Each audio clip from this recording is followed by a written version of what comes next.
Guys, നമുക്കിന്ന് തക്കാളി വെച്ചിട്ടൊരു ഫേഷ്യൽ ചെയ്താലോ. നമുക്കിതിന് ഒത്തിരി ഇൻഗ്രീഡിയൻസ് ഒന്നും ആവശ്യമില്ല, സിമ്പിളായിട്ട് നമുക്കിത് ചെയ്തെടുക്കാം. അപ്പോൾ അതിനായിട്ട് ഫസ്റ്റ് ഞാനൊരു തക്കാളി എടുത്തിട്ട് 3 പീസാക്കി കട്ട് ചെയ്തു. ഫസ്റ്റ് പീസിലേക്ക് പഞ്ചസാരയും കാപ്പിപ്പൊടി ഇട്ടു, രണ്ടാമത്തേലേക്ക് കസ്തൂരി മഞ്ഞളും, മൂന്നാമത്തേലേക്ക് തേനും കൂടി ആഡ് ചെയ്ത് കൊടുത്തു.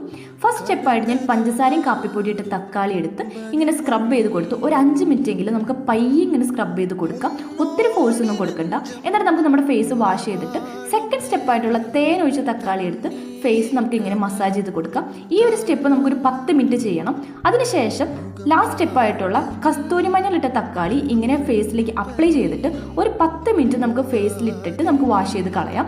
അപ്പോൾ ഈ ഒരു ഫേഷ്യൽ നമ്മുടെ സ്കിൻ ടാൻ മാറ്റാനും സ്കിൻ ഗ്ലോ ചെയ്യാനും ബ്രൈറ്റൻ ആക്കാനും ഒക്കെ ഹെൽപ്പ് ചെയ്യും. അപ്പോൾ ഞാൻ ഫേസ് അവിടെ വാഷ് ചെയ്ത് വന്നിട്ടുണ്ട്. ഇനി നമുക്ക് ലാസ്റ്റ് സ്റ്റെപ്പായിട്ട് നമുക്കൊരു മോയ്സ്ചറൈസർ കൂടി അപ്ലൈ ചെയ്ത് കൊടുക്കാം. ഏതൊരു പാക്ക് ഇട്ടാലും നമുക്ക് മോയ്സ്ചറൈസർ ഇമ്പോർട്ടൻ്റ് ആണ്. അപ്പോൾ നമുക്ക് അടുത്ത വീഡിയോയിൽ കാണാം. ചാ